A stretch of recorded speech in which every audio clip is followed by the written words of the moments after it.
Di antara sunnah tersebut yaitu yang ketujuh, bersahur dengan kurma. Kurma tamar, kurma kering. Ya, kurma tamar.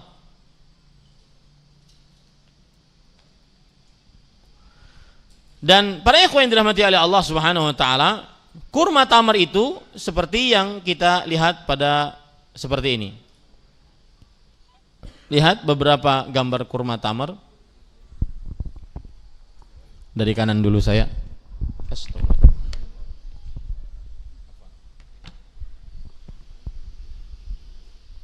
Ini gambar kurma tamar. Kurma kering. Ya, kurma kering. Kita tidak mempermasalahkan jenisnya. Jenisnya ada yang sukri, ada yang sukari, ada yang apalagi, ada yang khalas, ada yang kita tidak mempermasalahkan. Seperti misalkan kalau di kita ada durian montong, ada durian Palembang, ada durian Medan, kita tidak mempermasalahkan itunya. Tapi kita mempermasalahkan kering atau tidaknya. Dalam bahasa Arab ini namanya tamar, kurma tamar, kurma kering.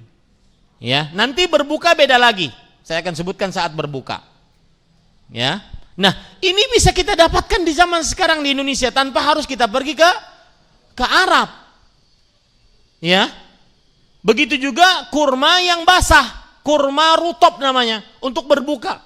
Bisa kita dapatkan saat kita di zaman sekarang ini. Maka perhatikan itu saat berbuka.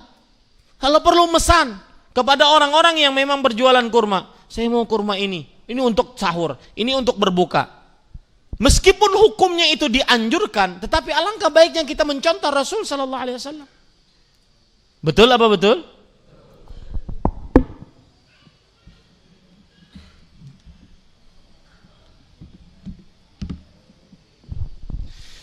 Nah, ini para ikhwah yang dirahmati oleh Allah Subhanahu wa taala.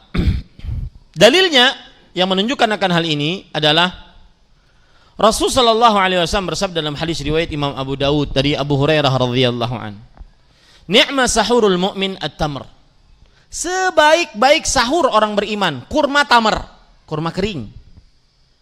Ya, ini yang kurma yang paling banyak dibeli dimakan oleh kaum muslimin. Karena sebagian tidak mengetahui apa itu kurma rutab, nanti akan saya contohkan. Rasul sallallahu alaihi wasallam bersabda, "Ni'ma sahurul mu'min at-tamr." Sebaik-baik sahur orang beriman adalah kurma tamar. Meskipun Ustaz, berarti sahurnya cuma kurma aja. Kayaknya kelaparan nanti Ustaz. Ya, enggak, kurang katanya nanti.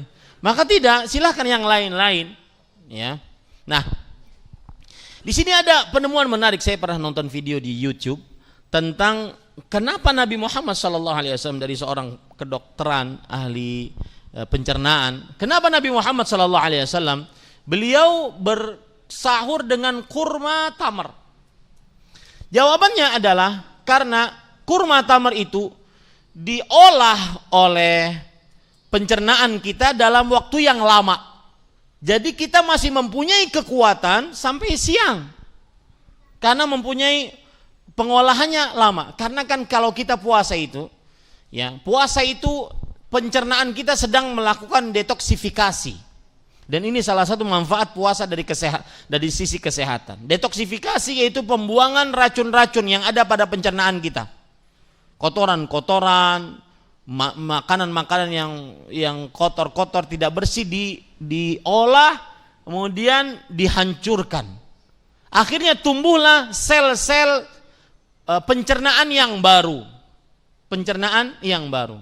Nah, makanya Rasulullah SAW ketika berbuka, beliau berbukanya dengan rutop, kurma rutop. Kurma rutop adalah kurma yang basah. Saya ambilkan saja gambarnya biar tahu bedanya. Ini kurma yang basah, ya. Nah,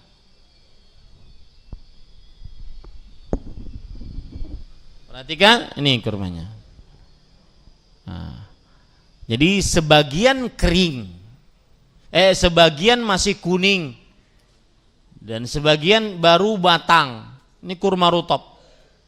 Beginilah Rasul sallallahu alaihi wasallam. Nah, ini yang belum matang. Nah, ini.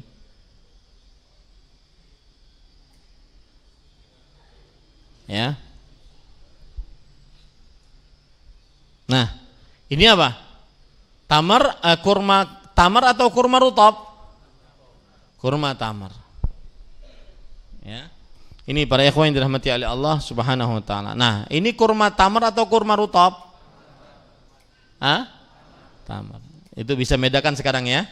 Nah, di zaman sekarang yang seperti itu sangat mudah untuk kita dapatkan. Tidak mesti kita harus umrah dulu bawa ke Indonesia, enggak.